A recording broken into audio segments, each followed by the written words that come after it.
విశాఖలో AP deputy CM Pawan Kalyan పర్యటిస్తున్నారు. Steel plant ప్రమాదంలో గాయపడి విశాఖ కిమ్స్ హాస్పిటల్లో చికిత్స పొందుతున్న వారిని పరామర్శించారు పవన్. వారి ఆరోగ్య పరిస్థితి ఎలా ఉందో వైద్యులను అడిగి తెలుసుకున్నారు. తర్వాత కిమ్స్ నుంచి స్టీల్ ప్లాంట్ కు వెళ్లారు పవన్ కళ్యాణ్. ప్రమాదం జరిగిన ప్రాంతాన్ని పరిశీలిస్తున్నారు.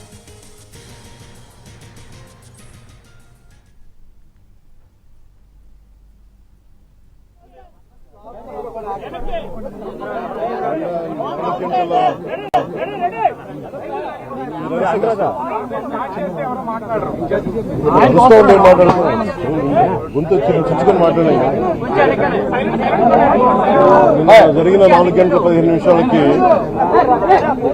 మన స్టీల్ ప్లాంట్ మెల్టింగ్ షాప్ 1 దగ్గర ఒక sudden explosion, liquid molten steel ని పట్టుకుని ఒక బకెట్ లాంటిది ఉంటుంది, దాని ల్యాడర్లో అది బ్లాస్ట్ అయింది.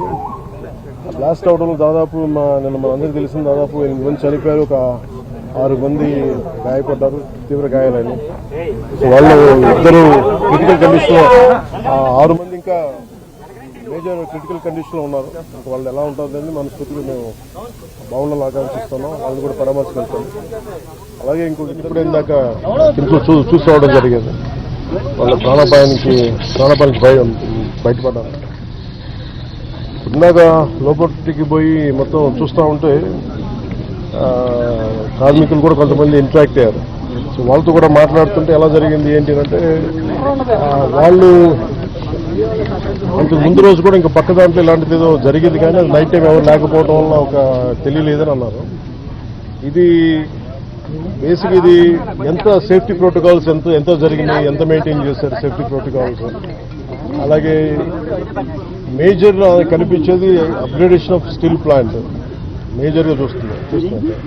ఇప్పుడు దాకా నేను దారిలో నిన్న నుంచి అడుగుతా ఉన్నాను, అసలు ఇలాంటి సంఘటన ఎక్కడైనా జరిగిందా, ఇంతకుముందు జరిగిందా అంటే లాస్ట్ 33 years 36 yearsలో ఎక్కడ జరగలేదు ఇలాంటి ఇన్సిడెంట్ అని చెప్తా ఉన్నాను. నాకు వచ్చిన ఇన్ఫర్మేషన్ ఇలాంటి పర్టికులర్ స్టీల్ ప్లాంట్ బిలాయ్ ఉంది, కానీ మిగతా అన్ని కొంచెం డిఫరెంట్ స్టీల్ ప్లాంట్స్, ఒకటి మెషినరీ కానీ ఒకటి అప్గ్రేడేషన్ కానీ కొంచెం డిఫరెంట్గా ఉంటుంది. దీనికి లాగా ఉండేది ఒక బిలాయ్ తప్ప మిగతాయి కొత్తగా ఉంటాయి. అదే ప్యారలల్గా మిగతా చోట ఎక్కడ జరుగుతున్నాయని.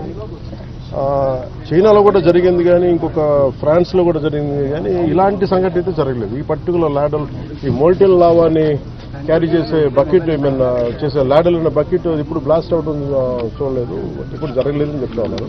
అప్పుడు కూడా డిఫరెంట్ బ్లాస్ట్ జరిగింది, బట్ ఈ కైండ్ ఇప్పుడు జరగలేదు. అందుకని ఇప్పుడే బొకారో స్టీల్ ప్లాంట్ నుంచి నాకున్న ఇన్ఫర్మేషన్, ఒక 3 men కమిటీ ఒకళ్ళు వచ్చి ఫామ్ చేస్తే వాళ్ళు ప్రిలిమినరీ ఇన్వెస్టిగేషన్స్ కూడా వస్తారు. ఏ నేపథ్యంలో జరిగినాయి, సేఫ్టీ ప్రోటోకాల్స్ ఎలా ఉన్నాయి, సేఫ్టీ ఆడిట్ ఎలా జరిగింది, ఇవన్నీ పరిగణలో తీసుకొని వాళ్ళు చేశారంటే ఇవన్నీ సీరియస్ ఇష్యూస్ కాబట్టి కూర్చోబెట్టి ఒక ప్రెస్ మీట్లో ఇది ఒక ఎమోషనల్ గానో ఏదైనా కూర్చోబెట్టి సడన్గా ఒక మాట అనేకూడదు. అది మా అందరి మీద బాధ్యత ఉంది. అందుకని ముందు ప్రభుత్వ పరంగా కానీ మొత్తం అసలు ఒక్కొక్క రెగ్యులర్ ఎంప్లాయీస్ ప్రాణాలు కోల్పోయిన వాళ్ళందరికీ కూడా 1,72,00,000 వారికి అందజేయడం జరుగుతూ ఉంది. అలాగే కాంట్రాక్ట్ ఎంప్లాయీస్కి 45.75 లక్షలు, అలాగే వాళ్ళ ఎంటైటిల్డ్ టర్మినల్ బెనిఫిట్తో పాటు మరణించిన వారి కుటుంబానికి 5 లక్షలు ఎక్స్గ్రేషియా, మరణించిన వారి కుటుంబ సభ్యులకు ఒక్కొక్కరికి ఉద్యోగం, సివియర్గా ఇంజూర్ అయిన వారికి 10 లక్షలు, అలాగే ట్రీట్మెంట్లో అయ్యే ఖర్చు మొత్తం రాష్ట్రీయ ఇస్పాట్ నిగమ్ లిమిటెడ్ వారు భరిస్తారు. అలాగే స్టీల్ ప్లాంట్ ఉద్యోగుల పిల్లల చదువులు ఏ విధంగా అయితే కొనసాగుతున్నాయో అదేవిధంగా మరణించిన వారి పిల్లలకు కూడా అది వర్తిస్తుంది. వారి చదువు అలాగే కంటిన్యూ అవుతుంది. మరణించిన వారి national date of superannuation, that means retirement ఏ రోజు వరకు అయితే ఉంటుందో అప్పుడు దాకా వారి కుటుంబ సభ్యులు స్టీల్ ప్లాంట్ క్వార్టర్స్లోనే ఉండొచ్చు. అలాగే ఎవరైతే కుటుంబ సభ్యులు స్టీల్ ప్లాంట్ టౌన్షిప్ బయట ఉన్నారో వారు కూడా ఇఫ్ దే డిజైర్, అంటే వాళ్ళు కోరుకుంటే ఆ స్టీల్ ప్లాంట్ క్వార్టర్స్లో కూడా వాళ్ళు కూడా ఉండొచ్చు. అలాగే ఇందాక నేను చెప్పినట్టుగా బొకారో స్టీల్ ప్లాంట్ నుంచి ఒక 3 men కమిటీని ఎంక్వైరీ జరుగుతూ ఉంది. అలాగే మరణించిన వారి కుటుంబాలకి, ఆసుపత్రిలో ఉన్న వారికి అండగా నిలబడుతూ రాష్ట్ర ప్రభుత్వం కూడా వారికి పూర్తి సహాయ సహకారాలు అందిస్తాం. అంటే ఇవన్నీ అంటే ఒకటి స్టీల్ ప్లాంట్ మన ఇక్కడ ఆంధ్రప్రదేశ్లో ఇది ప్రైవేటీకరణ జరగకూడదని కోరుకున్న వాళ్ళను ముందుండి గత కొన్ని సంవత్సరాలుగా మేము ఇది మా కోరిక. ఇది విశాఖ ఉక్కు ఆంధ్రుల హక్కు అని. అంటే మొన్న 32 మంది చనిపోతే దాంట్లో ఈవెన్ మన తెలంగాణలో కూడా 3 చనిపోయారు. ఇది మన విశాఖ దానికోసం అప్పుడు ఉమ్మడి రాష్ట్రంలో. అందుకని ప్రైవేటీకరణ జరగకూడదు, ఇది మన రాష్ట్ర ప్రభుత్వం కింద ప్రభుత్వ స్టీల్ ప్లాంట్ కింద ఉండాలనేది మా అందరి ఆకాంక్ష. అదేవిధంగా కేంద్ర ప్రభుత్వం ప్రధానమంత్రి గారి నాయకత్వంలో దీన్ని అలాగే కొనసాగిస్తున్నారు ఈ స్ఫూర్తిని. అది ఇప్పుడు మాకు ప్రిలిమినరీగా మేము చూస్తున్నప్పుడు అందరితో మాట్లాడుతున్నప్పుడు అనిపించింది some kind of upgradation is need. అలాగే క్యాప్టివ్ మైండ్స్ ఉండాలి అంటే ఏ స్థాయిలో ఎందుకు జరగలేకపోతుంది అని అనడానికి, అంటే ప్రభుత్వ పరిశ్రమలు కానీ ఎందుకు కాయలా పడుతున్నాయి, ఎందుకు వెనకబడుతున్నాయి అంటే ఒక్కో సర్టన్ మేనేజ్మెంట్ ఇష్యూస్ కావచ్చు, లేదంటే ఓవర్ ఎక్సెసివ్ లోడ్ ఏదైనా ఉందా, ఇవన్నీ ఎందుకంటే కూర్చోబెట్టి ఒక కోణంలో నుంచి ఒక దృక్కోణం నుంచి చూస్తే సరిపోదు. సో దీనికి సంబంధించి నేను ఇందాక మన సోదరులు మనోహర్ గారితో మాట్లాడుతూ ఏం చేద్దామంటే ఒక్కసారి నేను స్టీల్ ప్లాంట్ కార్మికుల అసలు ఏంటి, మీరు స్టీల్ ప్లాంట్ గురించి మీ అభిప్రాయాలు ఏంటి, మీ సమస్యలు ఏంటి అనేది నేనే ప్రత్యేకించి ఈ గొడవ కొంచెం వీళ్ళందరికీ మన మెడికల్ ట్రీట్మెంట్ అంతా ఈ కొన్ని రోజులు అయ్యాక ఖచ్చితంగా నేను నేనే కాల్ఫర్ చేస్తున్న ఒక మీటింగ్. ఒకసారి ఆ మీటింగ్లో మన విశాఖ స్టీల్ ప్లాంట్ కార్మికులు అసలు ఏ సమస్యలు ఉన్నాయి, ఏంటి ఉన్నది నేను అందరినీ సావధానంగా వింటాం. అది ఒక రౌండ్ టేబుల్ అంటామా, లేదంటే కూర్చోబెట్టేది వారి ఒక ఇంటరాక్షన్ కార్యక్రమం ఏ పేరు పెట్టినా కానీ దానికి నేను ఖచ్చితంగా నేను ఒకసారి మీటింగ్ నేనే నా ఆధ్వర్యంలో నేను ఆర్గనైజ్ చేసి ఒకసారి అందరికీ వింటాను. ఈలోపు మనందరం చేయగలిగేది పోయిన ప్రాణాలకి ఎంత విలువ ఇచ్చినా కానీ తిరిగి తీసుకురాలని వారి కుటుంబ సభ్యులకి నా ప్రగాఢ సానుభూతిని తెలియజేస్తూ రాష్ట్ర ప్రభుత్వం ఎప్పుడు సహాయ సహకారాలు అందిస్తామంటే స్టీల్ ప్లాంట్ ఇలాంటి భవిష్యత్తులో ఇలాంటి పునరావృతం కాకుండా ఉండాలి అనేది మా అందరి ఆకాంక్ష. కాకపోతే ఇది మేము ఒక బలమైన పాలసీలు చేయగలం, కానీ నేను ముందు నుంచి పరవాడ కానీ వైజాగ్ చుట్టుపక్కల ప్రాంతాలు అనకాపల్లిలో కానీ ప్రతి 5-6 నెలలకి ఒక 8 నెలలకు ర్యాండమ్గా ఒక సంవత్సరానికి 2 సార్లు ఏదో ఒక చోట ఒక ఇలాంటి సంఘటనలు జరుగుతూ ఉన్నాయి. ఇది కొంచెం అలామింగ్గా ఉంది నాకు. నేను ప్రత్యేకించి ఏం చెప్తున్నానంటే అసలు యాజమాన్యాలు సేఫ్టీ ఆడిట్ ఎంతవరకు చేస్తున్నాయి, అలాగే రాష్ట్ర ప్రభుత్వం నుంచి దీన్ని పర్యవేక్షణ చేయాల్సిన అధికార యంత్రాంగం ఎలా ఉంది, ఇండస్ట్రియల్ చీఫ్ ఇన్స్పెక్టర్ ఆయన ఏ స్థాయిలో ఉన్నారు, ఒకవేళ చిన్న లోపాలు ఏదైనా ఉంటే వాళ్ళకి కూర్చోబెట్టి పంపించారా, ఒకవేళ సపోజ్ ఏదైనా వైలేషన్స్ ఏమైనా ఉంటే వైలేషన్స్ని మీరు రిపోర్ట్ చేశారా, లేదంటే వాళ్ళు దాని మీద యాక్షన్ తీసుకోలేదు, ఇవన్నీ కూడా జరగాలి. అంటే నాకు ఇందాక చెప్పినది ఎంతవరకు వాస్తవాలు నాకు తెలియదు, జస్ట్ ఒక ఆన్ హ్యాండ్ ఇన్ఫర్మేషన్ చెప్తా ఉన్నా. ఇక్కడ వైలేషన్స్ ఉన్నాయి, మేము ఒక ఫ్యూ మంత్స్ బ్యాక్ చెప్పాం, 6 months బ్యాక్ కూడా తెలియజేసాం, ఎవరు రెస్పాండ్ అవ్వలేదు అంటే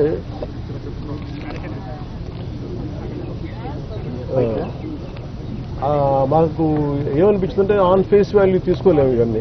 సో అందుకనే దీనికి కీలకమైన కారణాలు ఏంటి, the exact causes and investigation detail enquiry has been initiated to ascertain the reasons and fix responsibility. అంటే ఎవరైతే నాకు ఆఫ్ హ్యాండ్గా చెప్పారు ఇవన్నీ కూడా కమిటీకి నివేదిక ఇచ్చినప్పుడు ఖచ్చితంగా దాంట్లో పరిగణలో తీసుకుంటారు. ఎందుకంటే ఇది కూర్చోబెట్టి నేను ఇది పొలిటీషియన్స్ కానీ లేదంటే నా పదవి నాలాంటి అంటే దీనికి మేము పై స్థాయి నుంచి చూడగలం తప్ప దీన్ని లోతుపాతులు అర్థం చేసుకునే ఒక అధ్యయన బృందమే వాళ్ళు దీంట్లో ఎక్స్పర్టీస్ ఉన్న వాళ్ళే మాట్లాడాలి దీని గురించి.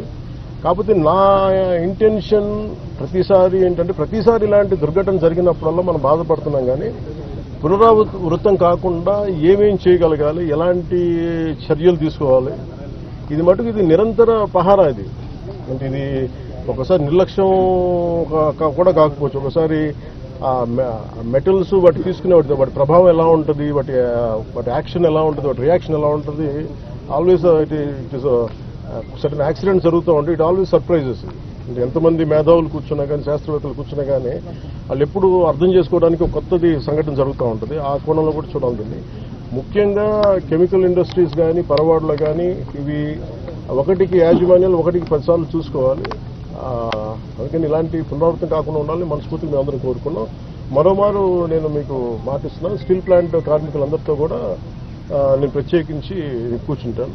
ఒక అవసరమైతే ఒకే రోజు అందరూ తీసుకోలేను కాబట్టి ఒక కనీసం అటెస్ట్ నుంచి ఒక 4-5 గంటలు కూర్చుంటాను. ఇంకే నీడెడ్ అవసరం అనుకుంటే ఇంకో రోజు కూడా దీన్ని ఎక్స్టెండ్ చేసుకుని నేను దీని మీద నేను మీ సమస్యను సంపూర్ణంగా అర్థం చేసుకోవడానికి దాన్ని ముందుకు తీసుకెళ్తాను. ఎప్పుడు చేస్తారు సార్ ఆ పని? ముందు ఇదంతా అవనివ్వండి. అంటే ఇప్పుడు ఈ కమిటీ ఏం లేదంటే నాకు రేపేం చెప్పేసి ఎల్లుండి అని చెప్పేసి, కానీ నాకేంటంటే ఇప్పుడు కమిటీ వస్తుంది కదా బుకారం స్టీల్ ప్లాంట్, ఆ కమిటీ అంతా వచ్చిన తర్వాత ముందు దీని మీద ఒక సంపూర్ణమైన ఒక స్పష్టత వచ్చిన తర్వాత దాని తర్వాత తీసుకుంటాం. సార్ స్టీల్ ప్లాంట్ ప్రైవేటీకరణ కాకుండా కాపాడుతూ ఉంటున్నారు కానీ సొంత ధరలు కేటాయించకుండా అది ఎలా సాధ్యం అవుతుంది? ఇప్పుడు మీరు ప్రశ్న ఎప్పుడు ఏం చేస్తున్నారంటే, నేను లాస్ట్ టైం కూడా ఇక్కడికే వచ్చాను, నేను ఎంటైర్ యూనియన్స్తో మాట్లాడాను. నేను ఆ రోజు అందరినీ చేతులు ఎత్తమని అడిగాను, ఒక్కళ్ళు చేతులు ఎత్తాను. ఆ రోజు ఢిల్లీ తీసుకెళ్తాం రండి క్యాప్టివ్ మైన్స్ గురించి అంటే అందరూ కన్వీనియంట్గా ఆ రోజు ఒక్కళ్ళు చేతులు ఎత్తారు. అంటే మీరు ఇండివిజువల్ పార్టీ పాలిటిక్స్ మీరు కలెక్టివ్గా స్టీల్ ప్లాంట్ మాది అనుకున్న irrespective of party verticals or wing verticals పక్కన పెడితే, మీరు స్టీల్ ప్లాంట్ కార్మికులు బాగు కోరుకోవాలి, ఇది బాగుండాలి, ఇది విశాఖ ఉక్కు, ఇది ఆంధ్రుల హక్కు అనే మీరు పదాన్ని నిజంగా మీరు ముందుకు తీసుకెళ్లాలి స్ఫూర్తినంటే, నేను ఆ రోజున ఇదే దాంట్లో గత వైసీపీ ప్రభుత్వం ఇది అమ్మేస్తానంటే మేము వచ్చి కూర్చొని కొట్లాడాలి. అదే దాన్నే నివేదిక రూపంలో నేను మన హోంమంత్రి గారికి తెలియజేశాను. అది మీరు చూస్తే వెంటనే దాన్ని ఆ ప్రైవేటీకరణ కూడా ఆగి ఈ రోజు ఇక్కడికి వచ్చింది. ఇది మేమందరం సమిష్టిగా చేసాం, మాట్లాడాం. కాకపోతే ఏమవుతుందంటే దీన్ని క్యాప్టివ్ మైన్స్ అంటే మరి ఇంతకాలం ప్రాబ్లం ఏమవుతుందంటే సార్, మీరు మాట్లాడుతున్నప్పుడు నన్ను అడగగలరు, అంటే మీరు సమస్యలు మోసేవాడి మీద మీరు ఒక పంచింగ్ బ్యాగ్ లాగా అంటే మీరు అంటాను కదా, జనరల్ నేను జస్ట్ పర్సెప్షన్ చెప్తా ఉన్నా. ఎవరైతే బాధ్యతలు తీసుకుంటారో వాళ్ళ మీద ఎక్కువ ప్రశ్నలు వస్తాయి తప్ప అడగాల్సింది ఎవరు? ఒక 5 సంవత్సరాల నుంచి వాళ్ళు ఉన్నారు. దానికి ముందు కాంగ్రెస్ ప్రభుత్వం ఉంది, ఆల్మోస్ట్ క్లోజ్ టు 10 years. ఇది అప్పటి నుంచి చేయాల్సింది. ఇవన్నీ వారసత్వపు ఇష్యూస్గా వచ్చినాయి, లెగసీ ఇష్యూస్గా వచ్చేసినాయి. నాకేముంది, నేను ఏ సమస్యల నుంచి మేము పారిపోవడానికి లేదు. ఉన్నది వాస్తవాలు చెప్పి అర్థం చేసుకొని దానికి ఒక పరిష్కార మార్గం ఎతకడానికే మేము సంపూర్ణ సర్వప్రయత్నం చేస్తాం. మీరేం అడుగుతున్నారు సార్? టెక్నికల్ గా ఉన్న వాళ్ళని తగ్గించేసి అడ్మినిస్ట్రేటర్స్ తో రన్ చేస్తున్నారు. పని ఒత్తిడి కూడా కార్మికుల మీద ఉంది, నిర్వహణ లోపం చాలా ఎక్కువగా ఉంది అనేది కూడా లోపల పనిచేసిన కార్మికులు వాళ్ళు అంటున్నారు. ఇది మీరు అడిగిందే నాకు చెప్పారు. కాకపోతే ఇది ఏంటంటే, ఇది మనం నేను దీనికి సంబంధించి అనుభవం ఉన్న వ్యక్తిని కాదు. కాకపోతే నేనేం చేయగలను, ఇప్పుడు మీరు అన్నది ఎంతవరకు అనేది నేను పబ్లిక్ తీసుకెళ్ళగలను. లేదంటే రేపు పొద్దున్న విచారణ ఈ కమిటీ ఏదైతే వస్తుందో వాళ్ళకి మేము చెప్పగలం. నేను అందుకే అంటాను, వన్స్ వీళ్ళందరూ ఆ కమిటీ తీసుకున్న తర్వాత నేను ఒకసారి కార్మికులతో ఇంటరాక్ట్ అయ్యాను అనుకోండి, ఏమైపోతుంది, ఇప్పుడు మాట్లాడాలంటే అందరూ ఒకేసారి మీద పడిపోతే కాదు, చాలా ప్రశాంతంగా కూర్చొని చాలా నిబద్ధతతో చేయాల్సిన మీటింగ్. సో అది నిజంగా మీరు చెప్పింది కూడా పరిగణలో తీసుకొని వాటితో మాట్లాడతారు. ఉడికలా లాంటి స్టీల్ ప్లాంట్ చాలా వరకు దేశంలో చాలా స్టీల్ ప్లాంట్ ఉన్నాయి, ఎక్కడా లేనంతగా ఇక్కడ ఈ ప్రాంతంలో ఈ స్టీల్ ప్లాంట్లో ప్రమాదాలు జరుగుతున్నాయనేది కార్మిక నేతలు చెప్తున్న కార్మికులు కూడా ఆందోళన. దీన్ని ఎలా చూడవచ్చు సార్ మీరు ఏమంటారు? నేను స్టీల్ ప్లాంట్ కార్మికులు మీరు సంఘాలు ఉన్నాయి కదండి, సంఘాలు ఉన్నప్పుడు మీరు కూర్చోబెట్టి వీళ్ళు ఒక్కొక్క ప్రభుత్వం వచ్చినప్పుడు ఒకవేళ బిహేవ్ చేస్తాయి సంఘాలు. నాకు ఇబ్బంది ఏముందంటే, సంఘాలు అనేవి ఇర్రెస్పెక్టివ్ ఆఫ్ ఏ ప్రభుత్వం వచ్చింది ఏ ప్రభుత్వం పోయింది అనే కంటే కూడా సంఘం కార్మికుల సంక్షేమం కోసం ఇర్రెస్పెక్టివ్ ఆఫ్ మనం ఎవరు బాగా చేయగలం అని ఆలోచించాలి తప్ప, మీరు వైసీపీ వచ్చినప్పుడు కాంప్రమైజ్ అయిపోయి, వైసీపీ వచ్చినప్పుడు ఈ స్థలాలని మనం ప్రైవేటీకరణ చేసేంత వాళ్ళతో కుంభకి ఇవి నేను వాస్తవంగా చెప్పగలను. ఆ రోజు నేను కూర్చున్నప్పుడు ఎందుకు ఇంత బలంగా మాట్లాడగలంటే, ఆ రోజు నేనే నోరు తెరిచి అడిగితే ఒక్కరు చేయొచ్చు. సో అందుకని మొదటి రక్షణ కవచం ఎవరు? సంఘాలు ఈ పొలిటికలైజేషన్లోనో లేదంటే మన పార్టీ రాజకీయాల్లో పడిపోయి నిజంగా కార్మికుల సంక్షేమం ఎంతవరకు ముందుకు తీసుకెళ్లారు అనేది కూడా నాకు వాళ్ళతో కూర్చొని నేను మాట్లాడుతాను సార్. నేను I don't try to shy away sir. ఇప్పుడు డిప్యూటీ సీఎంగా కూడా ఉన్నారు, కనీసం సార్ మేనేజ్మెంట్ కూడా ఇంటర్నల్ ట్రాన్స్ఫర్ చేస్తుంది. అసలు సంబంధం లేనటువంటి డిపార్ట్మెంట్ ని డిప్లాయ్ చేయడం వల్ల ఈ ప్రమాదం జరిగిందనేది, చనిపోయినటువంటి వాళ్ళలో కూడా అట్లాంటి వ్యక్తి ఒకరు ఉన్నారనేది ఇప్పుడు కార్మికులు చెప్తున్నటువంటి మాట. అంటే ఇప్పుడు స్టీల్ ప్లాంట్ యాజమాన్యం కూడా ఈ ఎంప్లాయీస్ విషయంలో కొంత అలసత్వం వహిస్తుందనేది ప్రధానమైనటువంటి విమర్శ. దీని మీద అసలు ఏమన్నా మేనేజ్మెంట్ తో మాట్లాడడం కానీ ఇవన్నీ సార్, ఇవన్నీ కూర్చోబెట్టి మనం ఇలాంటి సంఘటన జరిగినప్పుడు మాట్లాడతాం సార్. సంఘటన జరిగినప్పుడు అన్నీ బయటకు. నేను అంటానంటే, who is the first line of defence ఇక్కడ మీరు చెప్పండి. ఫస్ట్ లైన్ ఆఫ్ డిఫెన్స్ ఎవరు? కార్మిక సంఘం, యూనియన్స్. వాళ్ళ పనులు సరిగ్గా చేస్తున్నాయా లేదు, ఇవన్నీ వాళ్ళు మాట్లాడాల్సిందే. వాళ్ళు ఆ రోజు నేను వచ్చి కూర్చున్నప్పుడు ఒక్కళ్ళు నేను ఇదే చెప్పాను, మాకు ఇన్ని సమస్యలు ఉన్నాయి. ఓకే, మన అందరం కింద పెడతాం, మీద పెడతాం, వెళ్తాం, 10 సార్లు నెగోసియేషన్ జరుగుతాయి. అసలు సమస్యని మీరు ఇవన్నీ చెప్పకుండా మీకు అన్యాయాలు జరిగిపోతున్నాయి, ఇవి జరిగిపోతున్నాయి అంటే నేను అనేది ఏంటంటే మీరు ఒక లాజికల్గా ఒక రేషనల్గా మాట్లాడకుండా పూర్తి ఎమోషన్ మీదను ఇలా కూర్చొని మాట్లాడితే కాదు. కూర్చోబెట్టి మన లాగ్ బుక్స్ తీసుకోవాలి, ఏమేం జరిగినాయి, నిజంగా మీరు చెప్పినట్టుగా అడ్మినిస్ట్రేటివ్ జాబ్ని పెంచి స్కిల్డ్ లేబర్ని లేకుండా చేస్తారు. ఇవన్నీ ఏంటంటే మనం ఆఫ్ ది హ్యాండ్ ఇలాగా మనం కూర్చొని ఇది మీడియా ట్రయల్ కాదు, లేదంటే సోషల్ మీడియా ట్రయల్ కాదు. It should be a very deep investigative approach with committee of experts has to happen. దీనికి పొలిటికల్ విల్ ఉండాలి. దీనికంటే మేము నేను ఈ రోజుకి చెప్తాం కదా, ఇండివిజువల్గా మేము యాజ్ జనసేన పార్టీ ఈరోజు మేము ప్రభుత్వంలో భాగస్వామ్యం అయినా కానీ మేము ఎక్కడ దీన్ని షన్ చేయట్లేదు. More than willing to understand. మేము పదే చెప్పాం కేంద్ర ప్రభుత్వానికి, ఏది అధికారంలో లేనప్పుడు చెప్పాం, ఇది మీరు దయచేసి దీన్ని, ఇది ఒక హార్డ్ కోర్ మేము త్యాగాలతో వచ్చింది, మీరు దయచేసి దీన్ని చూడండి అంటే మేము దాన్ని స్ఫూర్తిని వాళ్ళు గౌరవించారు. ఈరోజు ఉంది అంటే ప్రైవేటీకరణ కాకుండా ఉండాలంటే. కాబట్టి దీన్ని కాపాడుకోవాల్సింది కూడా ఒక నిజంగా అన్డ్యూ డిమాండ్స్ ఏమైనా ఉన్నాయా, జెన్యున్ డిమాండ్స్ ఉన్నాయా, ఇవన్నీ కూడా చాలా నిబద్ధతతో కూర్చొని చేయాలి సార్. చాలా కన్సల్టేషన్స్, చాలా డెలిబరేషన్స్ జరగాల్సిందే.